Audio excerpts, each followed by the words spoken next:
হচ্ছে যে তৃণমূল কাউন্সিলর পৌরসভা মূলত বিজেপির সঙ্গে সেটিং, এটা সৌমেন মাহাতো বলছেন সিপিআইএম এর পক্ষ থেকে, কি বলবেন?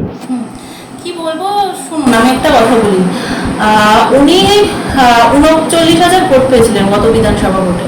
তো এবারে উনি প্রার্থী হয়েছিলেন। সেই 39,000টা কোথায় 41,000 হবে বা 39,000-এ উনি ধরে রাখতে পারতেন। সেই জায়গায় 39,000টা কমে 11,000-এ নেমে এসছে আমি যতদূর জানি। তাহলে সেটিংটা কার সাথে কার হয়েছে সেটা সাধারণ মানুষ বুঝতে পারছে যে এত ভোট তাহলে কোথায় গেল। তাহলে উনি, আমার মতে উনি সেটিং করে বিজেপিকে হয়তো নিজের ভোটগুলো দিয়ে দিয়েছে। শান্তিপুর বিধানসভা এলাকায় নির্বাচনী ফলাফলের পরিসংখ্যান নিয়ে তৃণমূল, সিপিআইএম ও বিজেপির ত্রিমুখী রাজনৈতিক দড়ি টানাটানিতে সরগরম হয়ে উঠল স্থানীয় রাজনীতি। সিপিআইএম এর প্রার্থী সৌমেন মাহাতো ভোট ব্যাপকভাবে হ্রাস পাওয়ার পিছনে বিজেপির সঙ্গে সরাসরি সমঝোতা বা সেটিংয়ের বিস্ফোরণ অভিযোগ তুললেন শান্তিপুর পৌরসভার 11 নম্বর ওয়ার্ডের তৃণমূল কাউন্সিলর স্নিগ্ধা ব্যানার্জিও। অভিযোগের জবাবে সিপিআইএম বর্ষিয়ান নেতা তথা প্রার্থী সৌমেন মাহাতো জানান, পূর্ববর্তী নির্বাচনে তার প্রভূত ভোট পেলেও সাম্প্রতিক সময়ে পরিস্থিতির পরিবর্তন এসেছে। তার মতে শাসক দলের দুর্নীতি, তোলাবাজি, অপশাসনের বিরুদ্ধে মানুষের মধ্যে তীব্র ক্ষোভ সৃষ্টি হয়েছিল। তবে সেই সঙ্গেই চরম ধর্মীয় মেরুকরণ বিভাজনের রাজনীতি সক্রিয় হয়ে ওঠার ফলেই বিজেপি এবং তৃণমূলের এই পরিস্থিতির সুযোগ পেয়েছে। এর ফলে সিপিআইএম এর পক্ষে আমাদের কাছে তাদের ধর্মনিরপেক্ষতা এবং জনস্বার্থমূলক রাজনৈতিক বার্তা সঠিকভাবে পৌঁছে দেওয়া কঠিন হয়ে দাঁড়িয়েছে। কি বলছেন অন্যান্য রাজনীতিবিদরা শোনাবো। লোকসভা নির্বাচনে শান্তিপুরে বাম কংগ্রেস জোটের প্রার্থী ছিলেন রিজু ঘোষাল। সেই নির্বাচনে আমরা 9,800 মানুষের সমর্থন পেয়েছি। এই ভোটটা এই 2019, 2021, 2021 সালের উপনির্বাচন এবং 26 সালের বিধানসভা নির্বাচন, এই এক একটা নির্বাচনে এই ভোটটা হচ্ছে, এই উপনির্বাচনেই ভোটটা একটা বড় জায়গায় পৌঁছেছে। আর বাকি 3টে নির্বাচনে হচ্ছে একই রকম, কম বেশি একটু আধটু 19-20 ছিল, প্রায় একই রকম ছিল। বিধানসভা নির্বাচনের পরিপ্রেক্ষিতটা আলাদা ছিল উপনির্বাচনের। সেই পরিপ্রেক্ষিতে দাঁড়িয়ে মানুষ ভোটাধিকার প্রয়োগ করেছেন। উপনির্বাচনে তো বেশিরভাগ শাসক দলের পক্ষে ভোট হয়ে থাকে বলে আপনাদের কম দেওয়ার কথা, সেই জায়গায় বেশি। সেই সময় মানুষ, তারা শান্তিপুরের মানুষ, তারা বিচার বিবেচনা করেছেন। আমি শান্তিপুরের পরিচিত মুখ ছিলাম। শান্তিপুরের মানুষ দীর্ঘদিন আমাকে রাজনৈতিক ব্যক্তিত্ব হিসেবে চেনেন, জানেন। 15 বছর পৌরসভার কাউন্সিলর, বিরোধী দলনেতা হিসেবেও কাজ করেছি। ফলে হচ্ছে মানুষের কাছে মানুষ মনে করেছেন হচ্ছে পরিচিত মুখ হিসেবে। সেই সময় মানুষ একটা অতিরিক্ত হচ্ছে সমর্থন আমরা পেয়েছিলাম। কিন্তু আমি একথাও বলতে চাই যে দেখুন, ওই সেই সময়ে তৃণমূল কংগ্রেস কত ভোট পেয়েছিল বিধানসভা উপনির্বাচনে। তৃণমূল কংগ্রেসের প্রাপ্ত ভোট 1,03,000। যদি দেখেন সেই সময়ে বিজেপি কত ভোট পেয়েছিল, 47,000 ভোট পেয়েছিল, আমরা 40,000 ভোট পেয়েছিলাম। তাহলে তৃণমূলের ভোট, যে ভোটটা 1,03,000 ছিল, সেই ভোটটা কমে গিয়ে দাঁড়ালো কত? কমে গিয়ে দাঁড়ালো 70,000-এ। তাহলে তাদেরও ভোট কমেছে, আমাদেরও ভোট কমেছে। এই নির্বাচন আমরা দেখেছি যে নির্বাচনে দাঁড়িয়ে হচ্ছে আমরা আমাদের আশা ছিল যে হচ্ছে নির্বাচনে হচ্ছে আমরা অনেক বেশি, উপনির্বাচনের থেকেও আরও ভালো ফলাফল করব, লড়াইটা একটা তুল্যমূল্য জায়গায় দাঁড়াবে। কিন্তু হচ্ছে আমরা দেখলাম যে এই নির্বাচনটা সামগ্রিকভাবে গোটা রাজ্যের পরিস্থিতি এবং শান্তিপুরে দাঁড়িয়ে সরকার বিরোধী মনোভাব মানুষের মধ্যে ছিল। মানুষ সরকারের বিরুদ্ধে ভোট দেওয়ার জন্য উদ্গ্রীব ছিলেন এবং মানুষ সরকারকে, এই তৃণমূলকে হারাবার জন্য তোলাবাজ, লুটপাট যারা সংগঠিত করেছে, মানুষের উপর অত্যাচার করেছে, একদম চুরিতে ভরে গেছে, এই সরকারের পতন চেয়েছিল।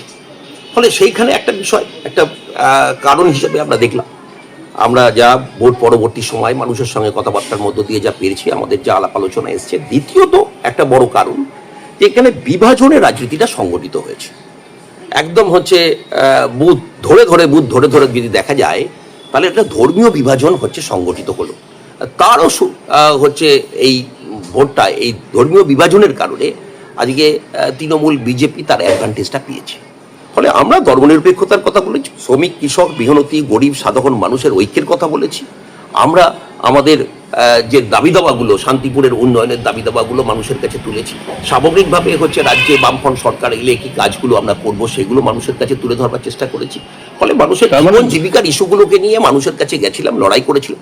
কিন্তু হচ্ছে যখন ধর্মীয় ইস্যুটা হচ্ছে প্রধান হিসেবে দাঁড়ায়, সরকার বিরোধিতা প্রধান হিসেবে দাঁড়িয়েছিল, দুটো ইস্যু প্রধান হিসেবে দাঁড়িয়েছিল, সেই জায়গায় দাঁড়িয়ে হচ্ছে আমরা এই লড়াই হচ্ছে আজকে মানুষ যে বিভাজনের রাজনীতি সংগঠিত হয়েছে সেই জায়গায় দাঁড়িয়ে হচ্ছে মানুষকে বোঝাতে আমরা ব্যর্থ হয়েছি। মানুষকে হচ্ছে এই পরিস্থিতির মধ্যে দাঁড়িয়ে রাজনৈতিক হচ্ছে বার্তাটাকে আমরা মানুষের কাছে কিন্তু হচ্ছে মানুষ এই নির্বাচনে দাঁড়িয়ে হচ্ছে এই তৃণমূলের সরকারের পতন চেয়েছে আর বিভাজনের রাজনীতি। আপনাদের বিরোধী ভোট তার মানে এই 11-12 হাজারের কাছাকাছি, সেবারে বেশি ভোট পেয়েছিলেন 39, নাকি ওটাই আপনার ভোট ছিল দল বা আপনার উপরে সেই বিশ্বাসটা কমে গিয়েছে, ভোট কমেছে, কোনটা মনে করেন?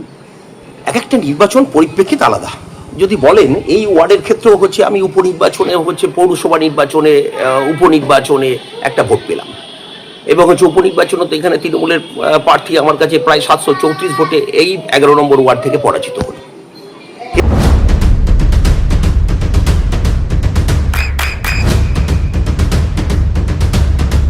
বৃষ্টিতে স্বস্তি। বৃষ্টি অ্যাকোয়া বিশুদ্ধ পানীয় জল। তৃণমূল কাউন্সিলর পৌরসভা মূলত বিজেপির সঙ্গে সেটিং, এটা সৌমেন মাহাতো বলছেন সিপিআইএম এর পক্ষ থেকে, কি বলবেন? কি বলবো শুনুন, আমি একটা কথা বলি। উনি 39,000 ভোট পেয়েছিলেন গত বিধানসভা ভোটে। তো এবারে উনি প্রার্থী হয়েছিলেন। সেই 39,000টা কোথায় 41,000 হবে বা 39,000-এ উনি ধরে রাখতে পারতেন, সেই জায়গায় 39,000টা কমে 11,000-এ নেমে এসছে আমি যতদূর জানি।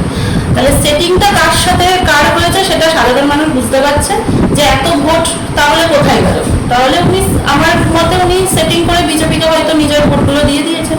তো সেটিং তথ্যটা তৃণমূলের সাথে না জুড়ে আমার মনে হয় এটা নিজের জন্য রেখে দিলেই ওনার পক্ষে ভালো। আর সেক্ষেত্রে মানে ভোটের সময় তো যথেষ্ট প্রভাব ছিল, মানে সিপিআইএম একদম খুঁজে পাওয়া যাচ্ছে এরকম তো নয়। হ্যাঁ, যথেষ্ট প্রচার করেছিল গ্রামে শহরে এবং নিজের ওয়ার্ডেও।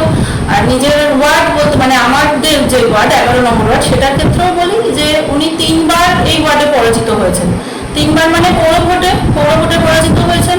তারপরে আরো বেশি ভোটে পরাজিত হয়েছেন 2024 লোকসভা ভোটে।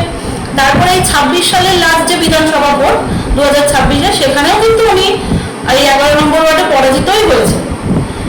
তো ওনার এই ধরনের সেটিং তথ্য, এবং আমি যতদূর জানি প্রত্যেকবার ওনার ভোট কমেছে নিজের ওয়ার্ডে, 11 নম্বর ওয়ার্ডে ওনার ভোট কমেছে। তাহলে সেই ভোটগুলো সেটিং করে উনি কোথায় কার সাথে সেটিং করেছেন সেটা ওনার পক্ষে বলাটাই সম্ভব হবে। তৃণমূলের সাথে বিজেপির সেটিং এই ধরনের তথ্য বলে মানুষকে আর বোকা বানানো যাবে না। নাম পরিচয়? স্নিগ্ধা ব্যানার্জি, 11 নম্বর ওয়ার্ড, শান্তিপুর পৌরসভা কাউন্সিলর। 11 নম্বর ওয়ার্ডের তৃণমূল কাউন্সিলর স্নিগ্ধা ব্যানার্জি তিনি অভিযোগ করছেন যে সৌমেন মাহাতো এবার যে সিপিআইএম এর প্রার্থী ছিলেন, তিনি ভোট যা পেয়েছেন তার আগে সম্ভবত 39,000-এর কাছাকাছি, সেটা সোজা গিয়ে 11,000-এ দাঁড়িয়েছে। অর্থাৎ বাকি ভোট বামের ভোট রামে গিয়েছে, অর্থাৎ আপনারা সেই ভোটেই জয়যুক্ত হয়েছেন, কি বলবেন? আসলে তৃণমূল বা সিপিএমের একটা ধারণা হচ্ছে মানুষের ভোট বোধহয় মানুষ কেনা গোলাম, মানুষের ভোট বোধহয় তাদের কেনা ছিল। বিষয়টা হচ্ছে মানুষকে কখনো কিনে রাখা যায় না। জনগণ তার সচেতনভাবে তার মত প্রয়োগ করেন, ভোটাধিকার দেন।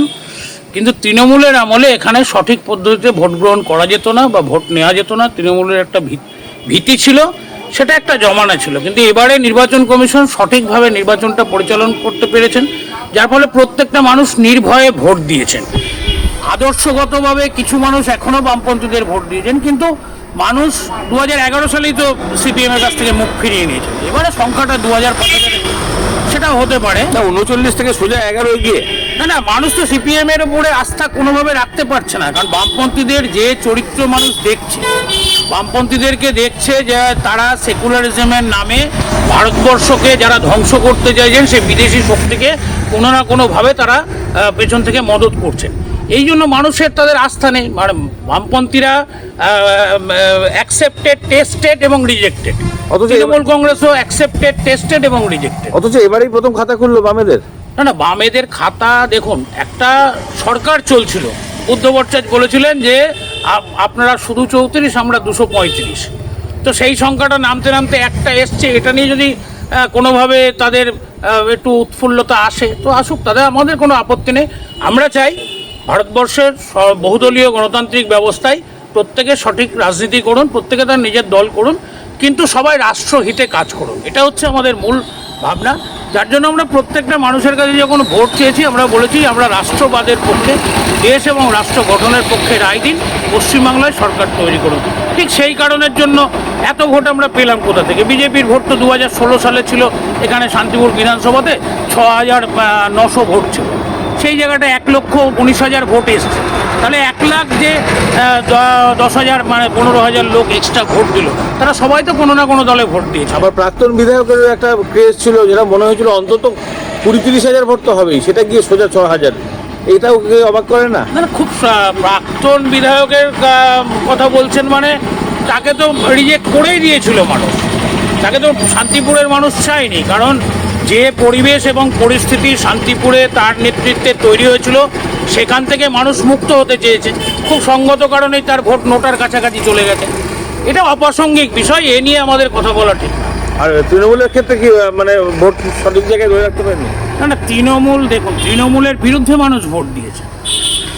শান্তিপুরের প্রাক্তন বিধায়ক ব্রজকিশোর গোস্বামী এবং শান্তিপুরের তদানীন্তন যারা যারা তৃণমূলের পদাধিকার ছিলেন, তাদের প্রত্যেকের বিরুদ্ধে ভোট হয়েছে। মানুষ বিজেপিকে গ্রহণ করেছে, তৃণমূল এবং সিপিএমকে বর্জন করেছে। এই কঠোর হচ্ছে এটা বাস্তবতা। এবার সিপিএমের ভোট থেকে এসছে, তৃণমূলের ভোট থেকে এসছে, কংগ্রেসের ভোট থেকে এসছে, এ কথা কেউ বলে দাবি করতে পারেন তাদের ভোট। কিন্তু আমরা মনে করি না যে জনগণের ভোট কারোর পকেটের ভোট বা কারোর কেনা গোলাম জনগণ নয়। জনগণ যা দেখছেন তার প্রেক্ষিতে তারা ভোট দিচ্ছে। সেটা কখনো সিপিএমে হতে পারে, কখনো তৃণমূল হতে পারে। এখন বিজেপিকে দায়িত্ব দিয়েছেন মানুষ, সেই কারণের জন্য আমাদের সরকারকে মানুষের হয়ে কাজ করতে হবে। নাম পরিচয়? সুব্রত কর, জেলা এক্সিকিউটিভ মেম্বার, নদিয়া দক্ষিণ সাংগঠনিক জেলা। চোখের যত্নে এখন আরও আধুনিক এক ঠিকানা, স্বদেশ আই হসপিটাল, চাকদহ। চোখের বিস্তারিত পরীক্ষার জন্য রয়েছে উন্নত জাইস ডায়াগনস্টিক প্রযুক্তি। নির্ভুল পরীক্ষার জন্য রয়েছে আধুনিক ব্যবস্থা, পরীক্ষা থেকে চিকিৎসা ও উন্নত পরিকাঠামো। আপনার দৃষ্টির যত্নে স্বদেশ আই হসপিটাল। আমাদের ঠিকানা সুখসাগর রোড, চাকদহ, নদিয়া। আপনার সন্তানের উজ্জ্বল ভবিষ্যতের সঠিক দিশা JRS public school. JRS public school, যেখানে শিক্ষা এবং আনন্দ একসাথে। JRS public school has an excellent team of teachers for the holistic development of your child. আপনার সন্তানের উজ্জ্বল ভবিষ্যতের একমাত্র ঠিকানা জেআরএস পাবলিক স্কুল। আপনি কোথায় ইনভেস্ট করবেন, কেন করবেন, বুঝতে পারছেন না তো? সঠিক গাইডলাইন পেতে আজই আসুন নদিয়ার চাকদাতে নিবেদিতা প্রাইভেট লিমিটেডে। Nivedita private limited, marketing and distribution service. Balcony বা সিঁড়ির রেলিং, মডিউলার কিচেন বা ড্রয়িং রুম, এক কথায় আপনার স্বপ্নের বাড়িকে করে তুলুন আরো সুন্দর। Chakdah ply centre, gorgeous look বা কোয়ালিটি সবে 3 number 1 Chakdah ply centre. Chakdah ply centre, KBM, Chakdah, Nadia. হোমওয়ার্কটা করেছো? হ্যাঁ স্যার। এ বাবা, ভুল করেছো কেন? চোখে কেমন ঝাপসা দেখছি, লিখতে আর পড়তে খুব সমস্যা হচ্ছে।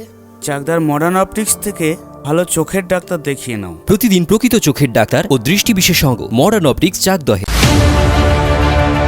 চাকদা অ্যালুমিনিয়াম সেন্টার, প্লাই, কাঁচ, laminates, kitchen fittings, door lock, window ও অ্যালুমিনিয়ামের খুচরো ও পাইকারি বিক্রেতা। চাকদা অ্যালুমিনিয়াম সেন্টার, পূর্বলালপুর 50 নম্বর রেলগেটের পাশে, চাকদা, নদিয়া।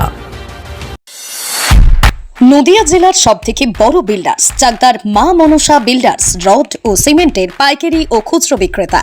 মা মনসা বিল্ডার্স, পদ্মবিলা, চাকদা, নদিয়া। রুম রে মাত্র 1500 টাকা থেকে স্টার, খাওয়া দাওয়া রিজনেবল প্রাইস। নদিয়ার একমাত্র 3 স্টার ক্যাটাগরি হোটেল এনবি সোনার বাংলা হোটেল, কল্যাণী এইমসের ঠিক উল্টো দিকে, কল্যাণী, নদিয়া। নদিয়ার একমাত্র অথরাইজড ডিস্ট্রিবিউটর ঘোষ কমিউনিকেশন, থানার মোড়, চাকদা।